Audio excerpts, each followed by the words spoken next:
আপোষ পাপোশের গান। আপনি কি ইউকে যাচ্ছেন?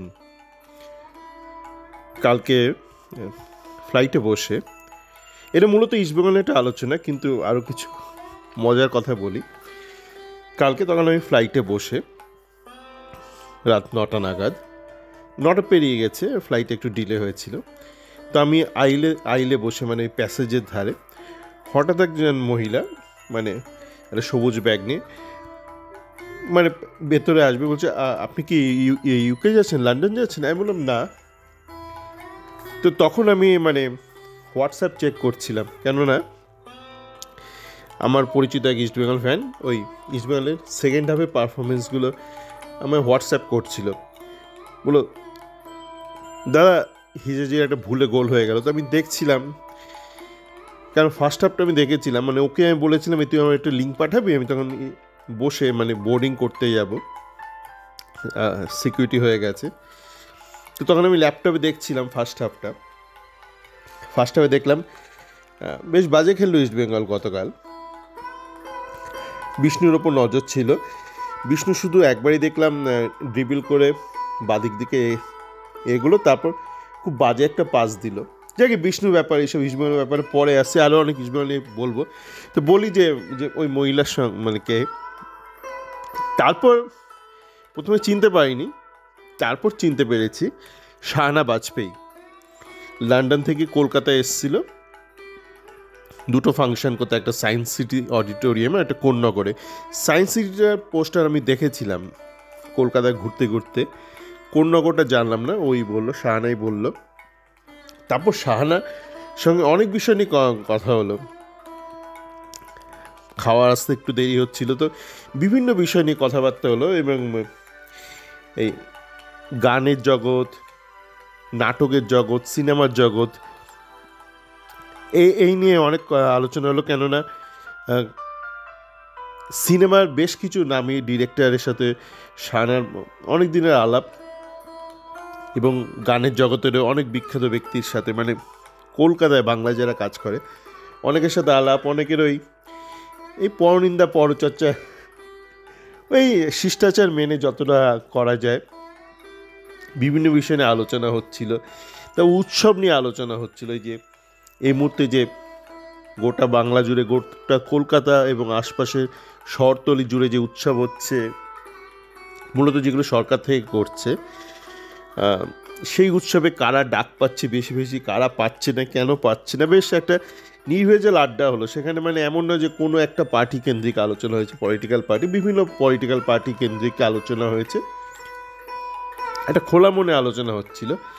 এবং তার সাথে সাথে আলোচনা হচ্ছিল এই গান বাজনার জগতে যে চিরকালীন একটা সিন্ডিকেট ব্যাপার আছে, মানে এটা শুধু এখন নয়, আগেও ছিল, এখনও আছে, এখন হয়তো বেশি প্রকট। তো বিভিন্ন বিষয় নিয়ে আলোচনা হচ্ছিল, কিভাবে ভালো গান তৈরি হচ্ছে না, ভালো সিনেমা তৈরি হচ্ছে না, চারিদিকে একটা তোষামোদকারীরা, মোসাহেবরা রাদার জড়ো হয়ে থাকে সবার, মানে এর পিঠ চুলকে দেয়। সে আপনার যে সিনেমার ডিরেক্টর বলুন, বা মিউজিক ডিরেক্টর বলুন, বা গায়ক গায়িকা, এর প্রত্যেকের আশপাশে থাকে কিছু মোসাহেব। এবং আলোচনা করতে করতে আমি মানে এটাও বুঝতে পারছিলাম যে ইস্টবেঙ্গলে আমরা এই মুহূর্তে যেটা দেখছি, যে কিছু মানে অপদার্থ প্লেয়ারদেরকে কেরালা থেকে আনা হয়েছে অল্প বয়সী, তাদেরকে প্রমোট করার জন্য স্থানীয় যত যোগ্য ব্যক্তি আছে, যোগ্য ছেলেপিলে আছে, তাদের বলিদান দেওয়া হচ্ছে।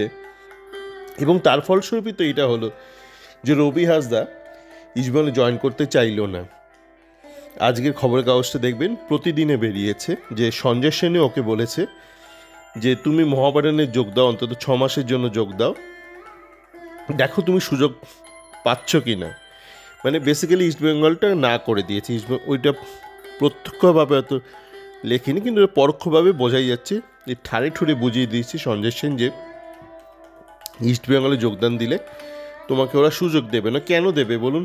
যেখানে জেসিন আছে, এই ধরনের প্লেয়াররা আছে, বিষ্ণু আছে, সেখানে রবি হাসদাদের সুযোগ দেওয়া হবে না ওই কেরালা সিন্ডিকেটের জন্য। তো এই সিন্ডিকেট ব্যাপারটা কিন্তু বিভিন্ন ক্ষেত্রেই আছে। এবং সেই সিন্ডিকেটের জন্যই কিন্তু আজকে বাংলা থেকে ভালো প্লেয়ার উঠছে না, বাংলা থেকে ভালো গায়ক গায়িকা উঠছে না, ভালো বাংলা সিনেমা হচ্ছে না। এই গোটা ব্যাপারটা নিয়ে আলোচনা হচ্ছিল, ফুটবলটা নিয়ে নয় অবশ্য। আমি জানি না ওর ফুটবল নিয়ে কতটা আগ্রহ আছে।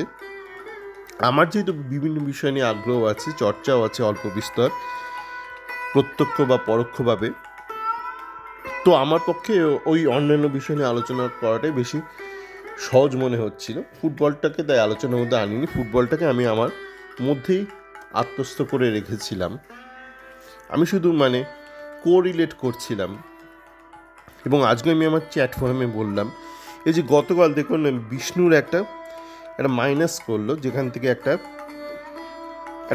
সুইসাইড গোল হলো বা ওন গোল বা সেম সাইড গোল, যেটা তুমি কাল সেকেন্ড হাফটা দেখতে পাইনি।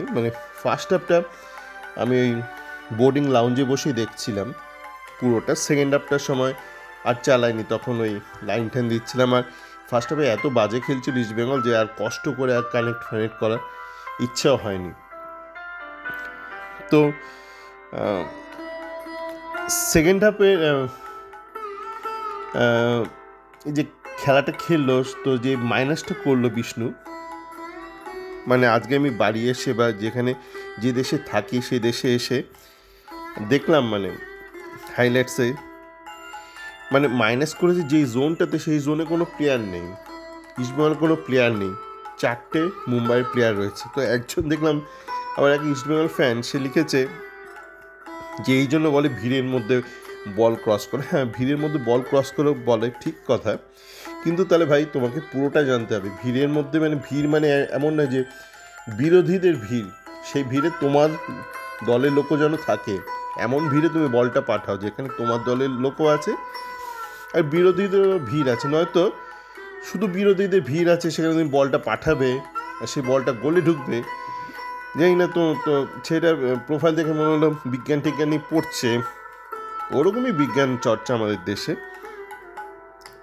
তো এর কোন প্রবাবিলিটিতে বলে যে আপনি 4 জনের একটা গ্রুপ, যেখানে 4 জনই বিপক্ষ টিমের প্লেয়ার, সেখানে বলটা পাঠালে সেখান থেকে বলটা থেকে সুইসাইড গোল হবে?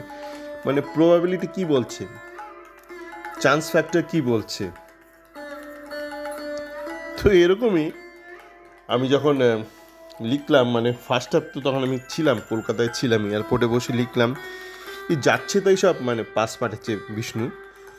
তো তখন দেখলাম এক ইস্টবেঙ্গল ফ্যান বলল, ওই তো ক্লেটন, তো ওই তো মরা মুখ, ওকে আবার ঠিক পাস পাঠিয়ে কী হবে? দেখুন, এই ব্যক্তি সিজনের শুরুতে কিন্তু খুব ক্লেটন করতো, পরবর্তীকালে তার বোধোদয় হয়েছে যে ক্লেটনকে এখন সে গালমন্দ করে।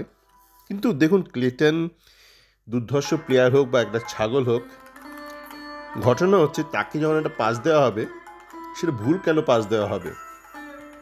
এখানে ক্লেটনের জায়গায় কোনো দুর্ধর্ষ মারাদোনা হোক বা কোনো ছাগল হোক, পাগল হোক, তাকে তো একটা পাস দেওয়া হচ্ছে, পাসটা কেন ভুলভাল দেওয়া হবে?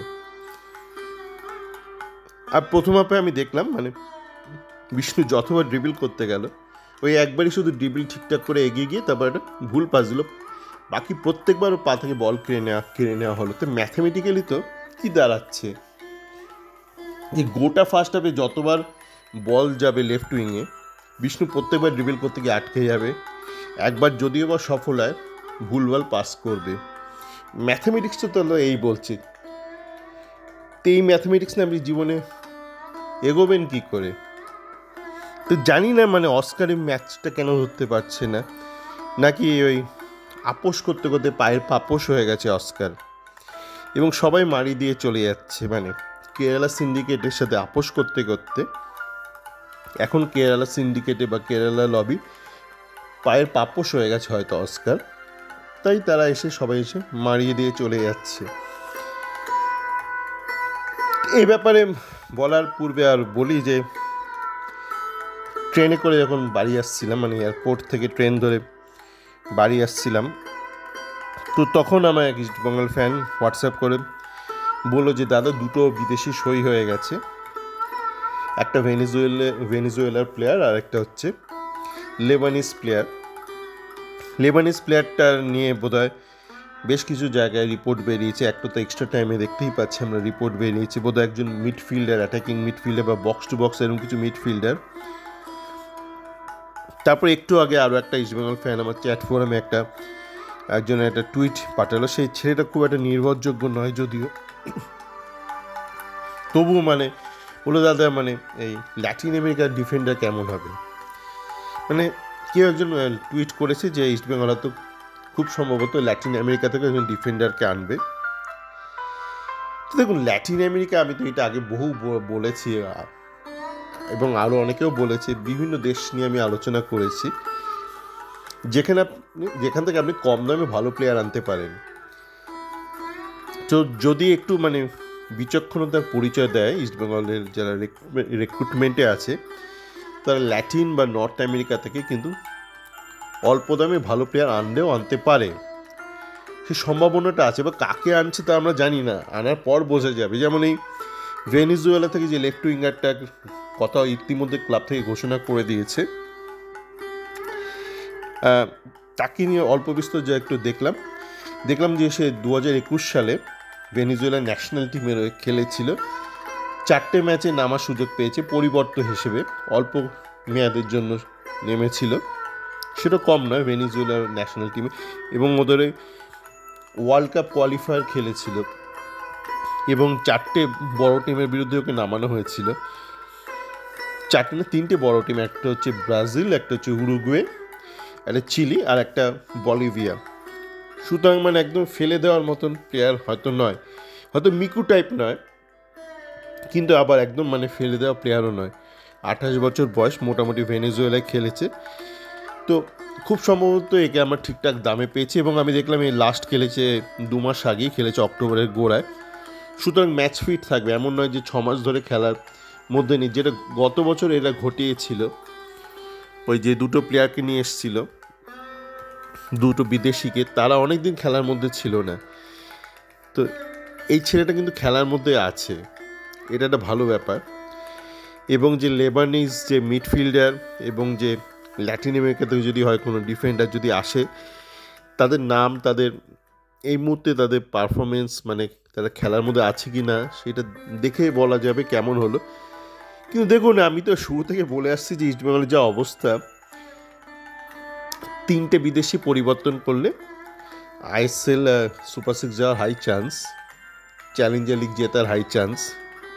তো আমরা দেখলাম যে বেশ কয়েকদিন ধরে একটা বিদেশির খবর হচ্ছিল, অন্তত গতকাল অবধি একটা বিদেশির খবর ছিল, তাই হতাশ হয়ে একটা অডিও করতেই হলো কারণ বলে, যেখানে আমি আমার হতাশা ব্যক্তিগতভাবে প্রকাশ করেছি। তো এখন যদি 3টে বিদেশি আনা হয়, কবে তারা আসছে সেটা খুব ইম্পর্টেন্ট, কেননা আমি একটা খুব সহজ কথা বলেছিলাম, এখন অনেকে দেখছি অনেক কিছু বলছে, প্রাক্তন খেলোয়াড়রা বলছে এই বিদেশি খারাপ, সেই বিদেশি খারাপ। এইসব প্রাক্তন খেলোয়াড় আপনার জীবনে থাকা না থাকা সমান, এরা দুর্ঘটনা ঘটার আগে আপনাকে কোনো রকম সাবধানবাণী দেবে না বা সচেতন করবে না, এরা ঘটনা ঘটে যাওয়ার পর আপনাকে বলবে। তো এরকম পোড়ামুখ প্রাক্তন প্লেয়ার আমার দরকার নেই জীবনে, এরা দুর্ঘটনা ঘটে যাওয়ার পর যে কোনো ছাগল পাগলও বলতে পারে, তার জন্য প্রাক্তন প্লেয়ার হওয়ার বা বিশেষজ্ঞ হওয়ার কোনো দরকার নেই। তো এখন যদি 3টে বিদেশি আসে, তারা কবে আসছে সেটা জানা খুব দরকার, কারা কারা আসছে, একজনের নাম জেনেছি, বাকি 2জনের তো জানি না। তো তারপরও কি আমরা সুপার 6 যেতে পারি? তা আমি আমার ওই কারণ অডিওটাতে বলেছিলাম যদি একটা বিদেশি আসে তাহলে 1% চান্স, যদি এখন 3টে বিদেশি আসে, যদি তারা খেলাধুলোর মধ্যে থাকে, তাহলে এই চান্সটাকে তো আর 1% রেখে দেওয়া যায় না, অত নিচু করে রাখা যায় না। সেটাকে আপনি আবার 50%ও করতে পারবেন না, কেননা আমি বলেছিলাম যে এই জানুয়ারির ম্যাচগুলো শুরুর আগেই কিন্তু আনতে হবে পরিবর্তন প্লেয়ারদেরকে। আনলে মুম্বাই ম্যাচটা এইভাবে হারতো না, মানে ভিকিরির মতন হারতো না ইস্টবেঙ্গল, বাজে গেলে হারতো না। তো এখন কবে আনবে সেটা খুব গুরুত্বপূর্ণ। তার আগে যদি মোহনবাগানের সাথে ম্যাচটা হয়ে যায়, সেই ম্যাচে যদি ইস্টবেঙ্গল বাজেভাবে হারে, বাজেভাবে মানে আমি ধরলাম 2-3 গোলে যদি হারে, তাহলে একটা তো ডিমোরালাইজেশন হবেই, একটা মানসিকভাবে টিমটা পিছিয়ে পড়বে। তো সেসব হয়ে ওই মানে সম্ভাবনা আমি ওই বড় জোর এখন 20% রাখতে পারি, 1 থেকে বাড়িয়ে 20, তার বেশি নয়। তো তার আগে আসুক, তারপর বাকিটা ভাবা যেতে পারে। যদি আরও আগে আনা হতো তাহলে আমি বলতাম সুপার সিক্সে যাওয়ার চান্স 70 থেকে 80%। কিন্তু এতটা ডিলে করে দিয়েছে, টু লিটল টু লেট বলে একটা কথাই আছে। তবে আইএসএলে সুপার সিক্সে যাওয়ার চান্স যদি নাও থাকে, অন্তত এফসিতে ভালো করার একটা চান্স থেকে যায় যদি ইস্টবেঙ্গল এখনও 3টে ভালো বিদেশি আনে। সেই সম্ভাবনাটা কিন্তু থাকছে, পুরোপুরি থাকছে। কিন্তু সুপার সিক্সে যাওয়ার চান্সটা কিন্তু ওই 1 থেকে বের ম্যাক্সিমাম 20% হতে পারে এই মুহূর্তে দাঁড়িয়ে। পরবর্তীকালে আবার আমরা অ্যাসেস করে দেখতেই পারি। তে এই সেই তো করলি ভাই তোরা এইগুলো, মাঝখান থেকে এতগুলো কথা বলালি, এতগুলো গালমন্দ করতে বাধ্য করলি তোরা আমাকে বা আমার মতো ক্ষুদ্র কিছু ইস্টবেঙ্গল জনতাকে। ম্যাক্সিমাম ইস্টবেঙ্গল জনতা ওই যে শাহানা বলছিল যে জানি না লোকে কি বলে, কি ট্রোল করে এইসব। তো আমি একই কথা যেটা এখানে আগেও বলেছি সেটাও বলছিলাম যে আগে যেটা হতো, লোকে পাড়ার থেকে চায়ের থেকে এটা ওটা ভাট বকত, গড়বাচ, প্রমোদ দাশগুপ্ত, পরবর্তীকালে জ্যোতি বসু, ইন্দিরা গান্ধী, সবাই মুন্ডপাত করতো, করে চা খাওয়া হয়ে যেত, চায়ের ভাতটা ফেলে বাড়ি চলে যেত। এখন সেই জিনিসটা লোকে সোশ্যাল মিডিয়াতে করছে, এবং এখানে চায়ের ভাত আর ফেলে দিচ্ছে না কেউ, সোশ্যাল মিডিয়ায় তার লেখাটা থেকে যাচ্ছে, এবং সেইটা নিয়ে সারাদিন ধরে চর্চার পর চর্চা হচ্ছে। এবং আরও একটা ব্যাপার এখন যেটা ঘটছে এই বর্তমান সময় দাঁড়িয়ে, সেটা হচ্ছে যে আগে ধরুন আপনি একটা পাড়ার চায়ের ঠেকে গেলেন, গিয়ে ভাট বকলেন, টিপিক্যাল ভাট। তো মোটামুটি সেই ভাট আসরে যারা রয়েছে সবার ইন্টেলেক্টের মান মোটামুটি একই লেভেলের। কেউ ধরুন কফি হাউসে আড্ডা দিচ্ছে, হয়তো একটু হায়ার লেভেলে তাদের ইন্টেলেক্ট, কিন্তু মোটামুটি সবার সিমিলার লেভেলে ইন্টেলেক্ট। একদম উত্তর কলকাতার হয়তো কোনো চায়ের থেকে খুব লোয়ার লেভেলে ইন্টেলেক্ট, কিন্তু সিমিলার লেভেলে। কিন্তু এখন এই বর্তমান যুগে যেটা হচ্ছে, যাদের হায়ার ইন্টেলেক্ট আছে তারা সোশ্যাল মিডিয়ার মারফত যাদের লেসার ইন্টেলেক্ট আছে তাদেরকে বিপদগামী করছে, তাদের ভুল বোঝাচ্ছে, মানে ইঞ্জিনিয়ারিং করছে, ইঞ্জিনিয়ারিং অফ নলেজ বা doctoring of knowledge and information, যেটা কিন্তু আগে অতটা সহজে সম্ভব ছিল না। ইন্টারনেটের পূর্বের যুগে সেটা অতটা সহজে সম্ভব ছিল না, কিন্তু এখন ইন্টারনেট এবং সোশ্যাল মিডিয়ার যুগে এইটা কিন্তু ভীষণভাবে হচ্ছে। এই যে যেটা বললাম, মানে চায়ের ভারের, মানে চায়ের থেকে আড্ডাটা সোশ্যাল মিডিয়ায় চলে এসছে। আর দ্বিতীয়ত হচ্ছে সোশ্যাল মিডিয়ায় কী নিয়ে আলোচনা হবে বা কী পারসেপশন হবে। এই যে একটা বাজে গানকে বারবার বলা ছিল ভালো গান, ভালো গান, লোকে বলছে হ্যাঁ এটা ভালো গান। তেমনি একটা ছেলে দিনের পর দিন বাজে ক্রস করছে, বলছে কী হয়েছে, একটা তো ভালো ক্রস করছে। ভাবুন, মানে কেউ একটা অঙ্ক পরীক্ষায় গিয়ে 20টা অঙ্কের মধ্যে 2টো অঙ্ক ঠিক করলো, সে কলার রুচি পাড়ায় ঘুরে বেড়াচ্ছে, বলছে আমি তো 2টো অঙ্ক ঠিক করেছি, 18টা ভুল করেছি, তো কী হয়েছে, 2টো অঙ্ক তো ঠিক করেছি। তেমনি বিষ্ণু সারা ম্যাচে ড্রিবল করতে গিয়ে আটকে গেল, একবার ড্রিবল করলো, লোক বলছে ওই কলার রুচি, দেখো আমি আমার বিষ্ণু একটা অন্তত তো ড্রিবল করেছে।